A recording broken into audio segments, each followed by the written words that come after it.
bonjour à tous et bienvenue pour un nouvel épisode de Damien parle de film. Damien parle de film pas seulement aujourd'hui, puisque je suis accompagné d'un invité exceptionnel, un expert en cinéma. Je vous présente Gabriel.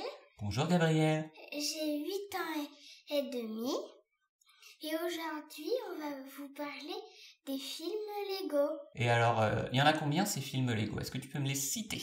Il y a Batman Lego, Ninjago Lego, La Grande Aventure 1 et La Grande Aventure 2. Alors, avant qu'on parle des films, puisque c'est quand même le sujet, ça s'appelle Damien et Gabriel parlent de films aujourd'hui, je vais t'expliquer, Gabriel, et à vous tous et toutes, comment ont été créés les Lego et quand. Donc, la société Lego a été créée en 1932. C'était une société de jouets où ils faisaient des briques, mais les Lego tels qu'on les connaît avec les petits picots, ça a été créé uniquement en 1952. Alors par qui? Par Ole Kirk Christiansen, qui est danois. Et alors pourquoi Lego? Parce qu'en danois, Legot, je le prononce probablement très mal, ça veut dire joue bien. Et alors la première figurine, puisque l'intérêt des Lego bien sûr c'est la construction, mais c'est aussi les petites figurines, la première figurine a été créée uniquement en 1978, soit plus de 50 ans après les briques. Voilà, là c'était pour le petit côté factuel, etc., etc.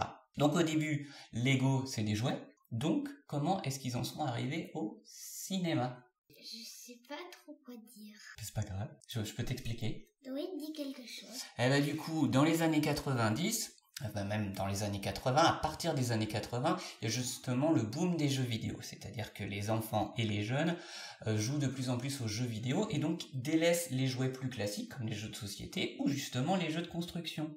Et donc Lego connaît, alors je vais utiliser un terme un peu économique, une chute de son chiffre d'affaires, c'est-à-dire qu'en gros il gagne beaucoup moins d'argent puisqu'on achète beaucoup moins de Lego, on s'intéresse beaucoup plus aux écrans. Donc Lego se dit au début des années 2000, ou même à la fin des années 90, il faut qu'on s'intéresse à ce que les enfants et les jeunes s'intéressent, et donc qu'on s'intéresse aux écrans, pour pouvoir également se faire une place dans les jeux qui intéressent maintenant aujourd'hui les enfants et les jeunes, à savoir la télévision, le cinéma et les jeux vidéo. C'est en 1999 qu'ils achètent la licence Star Wars.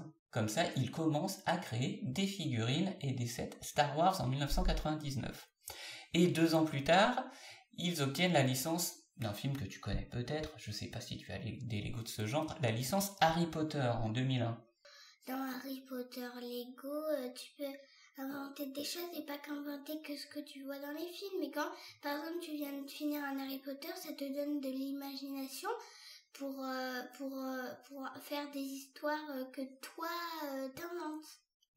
D'accord, très très bien décrit. Et en 2003, je continue mon petit descriptif, ils achètent la licence Spider-Man. Alors bon, je vais pas te faire toutes les licences, t'as compris, tous les ans, ils achètent une nouvelle licence, Jurassic Park, Indiana Jones, voilà. Ils prennent tous les grands films que tout le monde aime, que tous les enfants et les adolescents aiment, et ils les transforment en Lego, c'est leur nouvelle façon, et bien justement, de s'installer dans le milieu vidéoludique, que ce soit au niveau des jeux vidéo ou au niveau de la télévision. Et justement, ils créent en 2011 une série télévisée complètement inédite, dont le but est de créer justement des nouveaux personnages Lego. Tu connais peut-être, en 2011, c'est la première diffusion de Ninjago.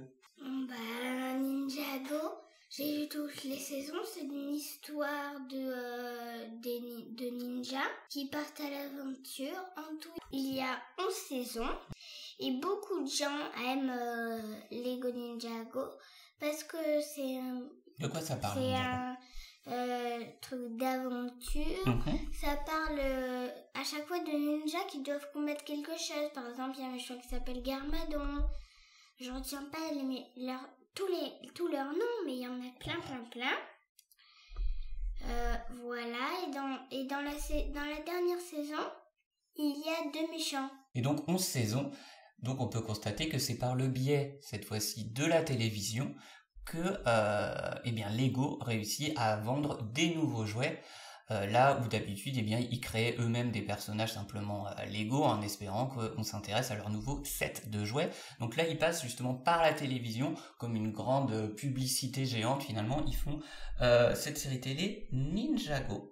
Vu le succès de la série télé Ninjago, il y a aussi eu des courts-métrages dérivés de Star Wars Lego, Marvel Lego, DC Lego avec Batman. Toutes les grandes licences ont eu le droit eh bien, à leur série télé ou en tout cas à leurs courts-métrages qui sont souvent dans le ton employé plus des parodies, ce sont des décalages, c'est-à-dire que Star Wars, on va pas juste raconter la même histoire de Star Wars qu'on a raconté dans les films, on va la raconter de manière décalée, de manière parodique. Et l'avantage que ça a, c'est que toi, Gabriel, t'as pas forcément eu le droit de regarder Star Wars, ou de regarder les Marvel, ou de regarder Harry Potter quand t'avais 6 ans, par exemple. Il a fallu attendre un petit peu. Mais tu pouvais les regarder en Lego, et ça te permettait justement eh bien, de pouvoir avoir accès aux franchises Marvel, DC, Indiana Jones, Jurassic Park par le biais de Lego, parce que c'était justement plus adapté. Du coup, face au succès de toutes ces revisites télévisuelles, eh bien, sort en 2014 le premier film Lego. Est-ce que tu peux nous redire comment s'appelle ce premier film? The Lego Movie. The Lego Movie en VO et La Grande Aventure Lego en français. Réalisé par Christopher Miller et Phil Lord. Alors si je m'arrête sur ces réalisateurs-là, il y a une raison, je ne vais pas forcément parler des réalisateurs des autres versions parce qu'on est dans le même état d'esprit, mais pour cette première version, cette première adaptation cinématographique, Christopher Miller et Phil Lord, ce sont des scénaristes et des réalisateurs qui sont justement assez spécialisés dans l'adaptation et dans le décalage, dans la parodie. Ils ont déjà adapté précédemment 21 Jump Street, qui est un film que tu peux pas encore voir, Gabriel, qui est l'adaptation d'une série télé des années 80, mais plutôt que la traiter au premier degré, ils en font une parodie, une sorte d'adaptation méta, pour montrer justement que avant tout ce sont des fans. Ce sont des fans qui aiment la télévision, qui aiment les séries télé, les films qu'ils ont vus, et ils revisitent ces séries télé et ces films dans des choses assez parodiques, pour finalement rigoler, sourire de toute cette culture pop qu'on a pu engranger dans les années 80, puisqu'ils doivent avoir à peu près la quarantaine maintenant. Donc ils font des films justement pour s'amuser avec les héros qu'ils aimaient quand ils étaient enfants. Et c'est ce qu'ils vont faire avec Lego, puisque ce qu'ils expliquent quand ils adaptent Lego, c'est que la première chose qu'ils veulent faire, c'est vraiment respecter les Lego. Ils adorent les Lego, ils veulent eux-mêmes s'amuser avec les Lego. Donc la première chose, elle va être technique au niveau du film, c'est qu'il s'agit de vrais Lego qu'on voit dans le film. Donc ils utilisent une technique de stop motion. La stop motion, c'est le fait de filmer des constructions Lego et de les animer image par image.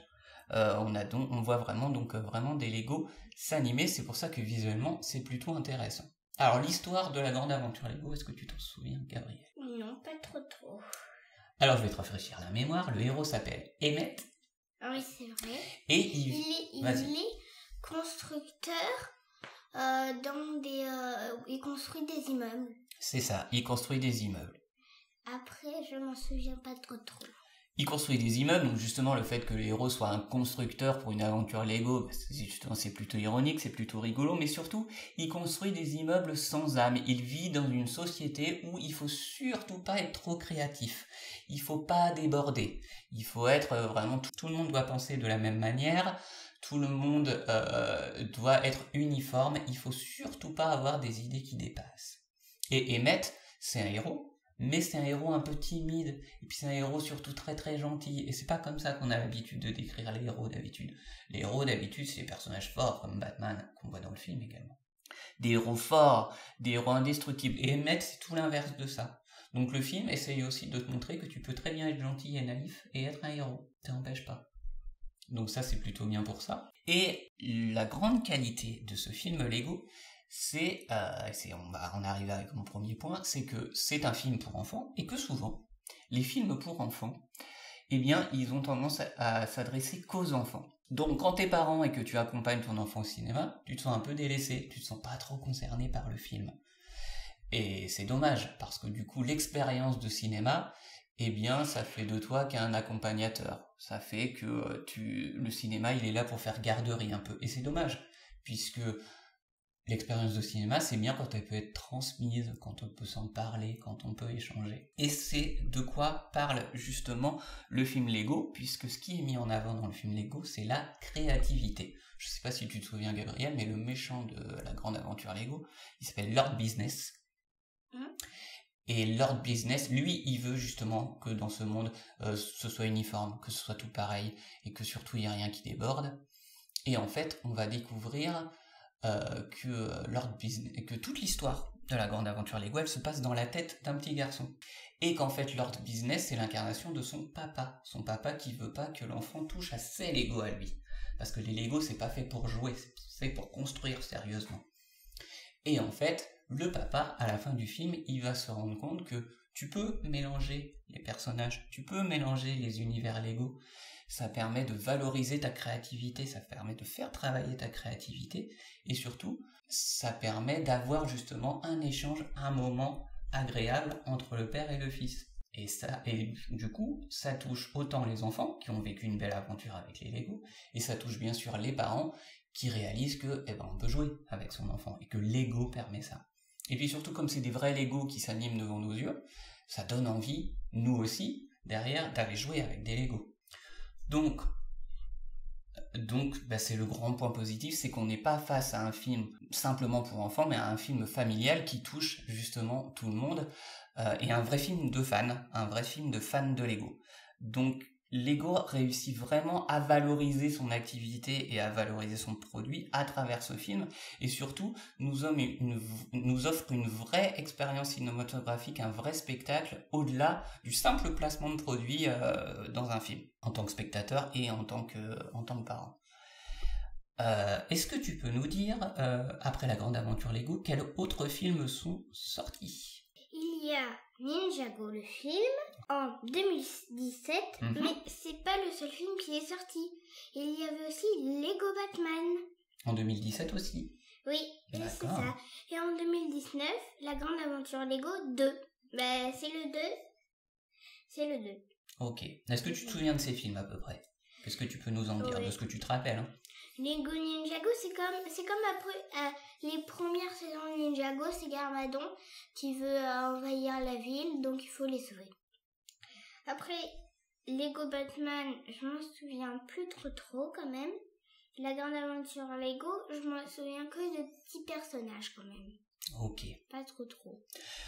Pour un peu appuyer tes dires, c'était déjà très très bien. De Lego Batman, ce qui est très très bien et très très respectueux de la part des scénaristes, c'est que même si c'est des Lego, on est complètement dans l'esprit de Batman. C'est-à-dire qu'ils vont utiliser quelque chose qui est très utilisé dans les comics, justement, dans les comics d'ici, c'est la dualité, c'est-à-dire la ressemblance entre le personnage de Batman et le personnage du Joker. C'est-à-dire que il y en a un, c'est le héros, et l'autre, c'est l'ennemi, mais malgré tout, les deux se ressemblent beaucoup de par leur personnalité.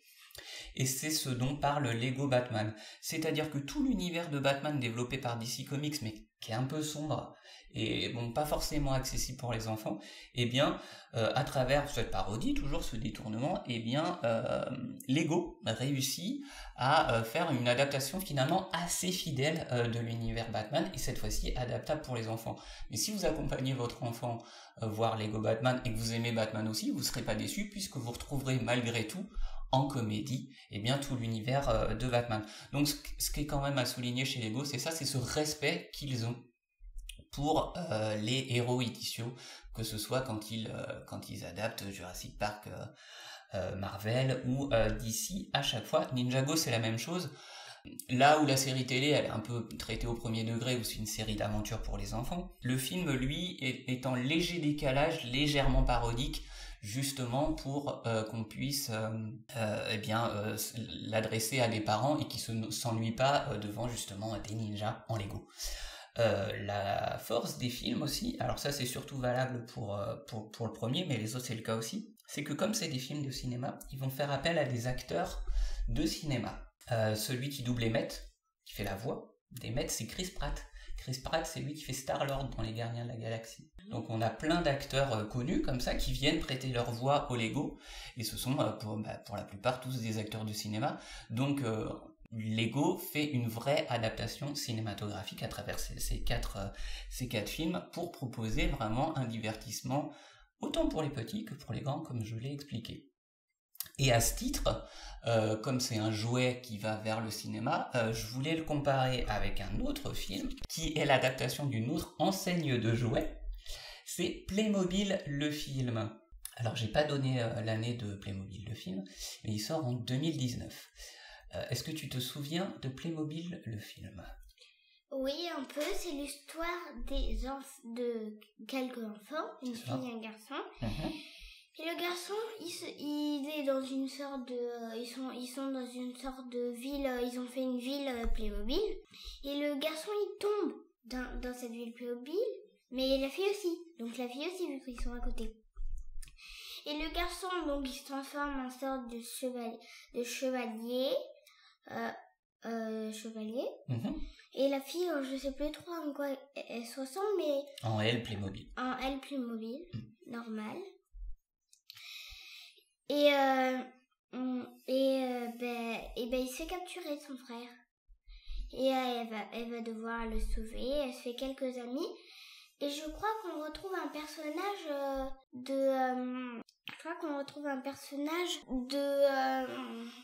d'une autre série Playmobil. Mais je sais plus trop son nom. En fait, on retrouve plein de personnages de l'univers Playmobil. Puisque c'est un peu l'idée du film, c'est justement de recycler entre guillemets différents personnages de différents sets de Playmobil pour les mêler dans le film. Donc c'est pour ça que on a le petit garçon effectivement qui est un viking, mais on a aussi un pirate. De mémoire, il y a aussi un agent secret. L'ami de la fille qui se transforme en Playmobil, lui c'est le père de famille du set camping-car. Donc il a juste une barbe et une chemise à fleurs. Je ne sais pas s'il a un nom en particulier, je me souviens plus trop. Puisque Playmobil, qui pour faire un petit historique, ils sont allemands. Et il est créé donc en 1970, mais les premières figurines Playmobil sortent en 1974. Donc c'est pas de la construction, Playmobil c'est juste des figurines et puis des paysages, voilà. Le centre d'intérêt de Playmobil c'est de faire dans le quotidien. Il y a l'école Playmobil, les esquimaux Playmobil, les pompiers Playmobil, les policiers Playmobil, toutes les choses du quotidien en mini-figurines. Ils créent même leur parc d'attractions en 1999, donc Fun Park. Ils sont donc beaucoup moins eux dans la licence et voilà, ils sont plus dans le quotidien. Mais bon, ils ont le même problème que Lego à la fin des années 90, c'est-à-dire que on délaisse un peu les Playmobil pour jouer aux jeux vidéo et pour regarder la télé ou voilà. Donc ils se disent que eux aussi, ils doivent se faire un peu une place au niveau du cinéma, mais ils arrivent un peu tard parce que finalement ils arrivent en 2019 après les Lego, après le dernier film Lego, ça sera à peu près en même temps que la grande aventure Lego 2. Donc on se dit qu'après ce qu'a proposé Lego, Playmobil va proposer quelque chose d'assez ludique, d'assez semblable, c'est-à-dire qu'ils vont nous donner envie de jouer au Playmobil. Et là, et c'est mon avis personnel en tant que parent, j'ai pas retrouvé ce plaisir que j'avais pu ressentir quand j'ai regardé les films Lego. D'abord parce que j'ai trouvé l'histoire pas très intéressante en soi, c'est-à-dire que le coup de la sœur et du frère qui se retrouvent seuls parce que les parents meurent, bon déjà ça sonne un peu comme début de film d'M6, donc c'est un peu tragique et un peu cliché en termes de démarrage d'histoire. Deuxième problème, c'est que c'est un film en chansons, mais qui sont pas des chansons très entraînantes, qui sont des chansons assez classiques. Or, mettre des chansons dans les dessins animés, ça peut être très bien si c'est pour nous faire découvrir un nouveau genre musical. Mais les chansons dans les films pour enfants, c'est devenu assez caricatural depuis les années 80 et depuis les films Disney. Donc quand on met des chansons comme Disney peut le faire encore aujourd'hui, ils apportent un petit peu de nouveauté. Et là, le film Playmobil apporte aucune nouveauté dans ses chansons. C'est des chansons assez classiques. Donc on est aussi dans quelque chose d'assez cliché qui a été pas mal parodié aussi au niveau du film pour enfants. Et puis après, dans la structure narrative, de quelque chose d'assez classique. Mais surtout, ça n'exploite pas l'aspect ludique des Playmobil comme pouvait le faire Lego. Alors déjà, en termes de l'animation, on est sur de l'animation hyper classique animée par ordinateur. Et puis surtout, ils auraient été transformés en Monsieur et Madame Patate et pas en Playmobil, ça aurait rien changé dans l'histoire. C'est vraiment un détail qui soit transformé en Playmobil. Finalement, tout ce qu'on regarde pendant 1h30, c'est un gros placement produit Playmobil. Bon, ça s'explique par une raison quand même assez simple, c'est que là où les Lego est un produit hyper international et que le film est un film américain avec des acteurs américains, une production américaine, là on est en fait sur quelque chose de très européen. Le film est tourné au Canada, mais c'est une production anglaise et française. Playmobil, le film. Donc on est sur quelque chose de plus local. Donc forcément ils ont moins de budget, moins d'argent pour voir les choses en grand comme avait pu voir Lego. Donc c'est un petit peu raté comme entrée en matière dans le cinéma Playmobil. Mais bon, ils n'ont pas laissé tomber l'aspect cinématographique Playmobil, puisqu'ils ont sorti récemment des sets de Retour vers le futur. Je crois que tu connais ça, toi, Retour vers le futur Playmobil. Oui. Et Ghostbusters Playmobil. Donc ils ont joué sur la nostalgie, en fait, même chose des films qu'on regardait pour des personnes comme moi dans les années 80, pour finalement refaire des sets Ghostbusters Retour vers le futur. Donc ils ont un petit peu adopté à plus petite échelle ce que faisait Lego, à savoir racheter des licences pour les développer. Mais ils ont quand même un gros train de retard par rapport à Lego. Mais en tout cas, niveau cinématographique, ils n'ont pas compris cet aspect ludique qu'il fallait apporter au cinéma pour que le cinéma jeunesse, ce soit une vraie expérience, autant pour les parents que pour les enfants. C'est-à-dire que le cinéma, ça doit être un moment d'échange entre des parents et leurs enfants, un moment agréable, et puis pas simplement un moment de garderie, mais quelque chose où on peut échanger, discuter et transmettre. Moi qui aime le cinéma, j'aime bien aller au cinéma avec toi pour pouvoir te transmettre justement ce que j'aime avec toi. Ça permet de créer des moments sympathiques. Pourquoi t'aimes le cinéma, toi? Parce que j'aime bien les films, ça fait rêver, tout ça. C'est bien quand même, les films et tout ça, le cinéma. Et bien voilà, c'était Damien et Gabriel parlent de films, les films Lego en l'occurrence. Merci de nous avoir écoutés et à très bientôt pour un nouveau podcast de cette fois-ci Damien parle de films. Au revoir.